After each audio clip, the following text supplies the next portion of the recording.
cut both those back edges off there now. They're sprayed up, got to let them dry. Same on that side as well, get rid of them. Gives us a bit more room then, doesn't it? Not much, but it's enough. I'm going to leave these ones in on here because they support the outside panel as well, so it don't flex too much. So, and then what I'll do is I'll get the thermal liner now and just build that out with thermal liner and then cover these up. Make sure there's no thermal transfer, whatever the bullshit they call it, on it. But looking better there now. Just give it a quick bit of a tidy up. Okay, now Jones. Bird's nest, Jesus, I'll sort it out in a minute. Yeah, just like to say a big thanks to Paul as well at Energy Monkey for his help really today. They're the people who bought this Multiplus off, and the battery as well. And basically what Paul did, he logged in on my laptop remotely and then just booted the system up and did the update for the Multiplus, because the Multiplus, it needed a Windows laptop to configure the file into it. So, because obviously I've only got a Mac, not got a Windows laptop. He did that remotely and just logged into it, basically just checked everything. But he also went through the setup as well, made sure all this was working and everything was all running right really. So big thanks to him for that, massive help. And like I said, customer service absolutely fantastic. Like I said, I bought the product off him and he didn't need to log in and check the system. He only supplied me 2 parts to it, but happy days, you know what I mean? Nice genuine people down there. He's also sending me little plugs for the servo as well, because he was telling me to use a temp sensor at the bottom here just for room temperature and heater, which plugs into that, but the plugs were missing at the bottom, so he's going to send me some plugs for that. And also I was chatting about the tank sensors. I think it was a site called, is it Wemer? Don't know how you pronounce it. Just a look on that now for the different tank sensors and stuff, what they do. So be interesting to see what they come out priced at. Anything to do with Victron, dear, but no. Happy now, system's up and running. So what I'm going to do is break all this down now and basically pull that wall off there. You can see at the top there, just started quilting that back panel. Excuse me, a little patchy mess there, but you'll not see that in a bit when it's done. And we'll get all this pulled out of way now, at least when all the system's working. That was the main test for this unit light.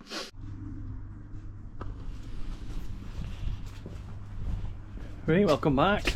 On this one, you can see now, just started prepping all panels and that there, ripped all them back off, and I put this what do you call it, door thermal liner on it, just to make the panels warm, because I'm not putting the flares on it. So I've took them out because these are where we're going to bond a nice panel to that one. Same on that side, removed all brackets and that. Riv nutted those bed mounts there, because once all this is panelled out and that, you'll not be able to get access to the back of it. So we're riv nutting it, makes it a lot easier. Electrics are all out, all that done. A couple of panels wazzed in just for support, they'll be for top units and that, but I think today's job now is going to be those bloody seats. Right, let's go have a look. So these are off 2018, I think it was, yeah, 26th Jan 2018. And these ones have got the folding middle bit, whereas the original ones don't have that. As you see, it's a solid frame on that one, but there's no hardware on this one. And these all have the bloody seatbelt bum sensor, whatever they call them. This one though, it's got the older seatbelt on it and that, so it could be a bit of a bonus for someone who wants to do a conversion with this seat, if they want to try it. So front ones, I'm going to whip these out. I'll find all my trim, clip tools. Don't get up. Okay, now I can't get. Can you see it up? Lesson for y'all, don't start stripping seats and put them back down again, because you never get the fucking things back up again. Right, so on back of these anyway, you've got it's like a sensor panel what goes on here, but you've got to take the cushion off because I can't get it out this way, and then pull the sensor out inside, so don't rip it, and then try and put it through. And then all the cables then all trace along here, so I'm going to have to swap all them out and make sure all them come out. And then, because you can't do a straight back swap on this, because these have got supports welded to it. We'll crack on with that one, get these swapped out. At least I know they're going to fit anyway. It's just going to be a bit of a faff removing all seat covers and stuff like that. And that's the next part of this build. And then hopefully we can start carpeting that back. Right, so this is that pressure sensor was on about. This goes up your butt and then comes down. So just pull all these wires out round here. And hopefully don't have to touch that fuse box. Should be alright. I think it'll push out just on the back of it. Just make sure there's no connected. Then we'll undo all them bolts. I think there's 5 bolts to take out, knock them out, and hopefully it should be a straight swap. Well, it's another job what's turned into a mish. Got the wiring loom out of that one, stuck it over here. There's all bits in that, all bum sensors. But this is where the fun starts. Seatbelt buckle. It's got the sensor wire wired into it. Can I, for the life of me, get that plastic cover off without damaging it? not a pro. So next idea was, fuck it, we'll take it up top then. Get it out of here. Metal frame in it. So you can't even get it, feed it through that, it won't even fit through it. Can't take that off because it's riveted. I don't want to drill rivets out because then I have to dig out a rivet, go and find that. And I've already took that bugger off. Absolute mish. You got the little bugger off.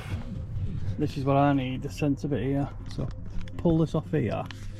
Then I split that sheathing, figure that plug out, and then redo it again on the other one. It's absolutely bollocks all the idea on a van, and it goes straight forward. I can't just be like 5 bolts, in, out, swap over. No, it always has to be a mesh on it. Right, let's get this wazzed on anyway. Get these swaps and then see what other issues you come across. That's that stripped out, that one. So that one's going out, that one's going in. Both want to go clean. Minging, isn't it? Just got to change now the end buckle. So we've got to take that one off actually. And then put it on there. Same again with that one, that's just got a little wire in it, but it's dead. He said it's dead easy. That should come straight off. And then I'll build that one back up. So when you're taking these covers off here, lesson I've learned is you got 2 little white prongs at the bottom, so that sits like that. And what I did was get a screwdriver at the bottom here and just prise that corner up. Obviously do the same on that side, don't snap it like I did. And then the other one as well. Saves you knackering yours up, doesn't it? Right, that's them bloody seats in there. So they're all wired up, push back in. Fed the wire all the way through, all done. Just check it, I need cleaning them. But you get a gist of them, fucking miles better than the other one. That was an absolute bastard of a job. Let's see if this works. Get in there. I wanted that as well so I can get access to it back, click in and out. Whereas a fixed one, you were buggered then, you're not get out. Happy days. Right, next job.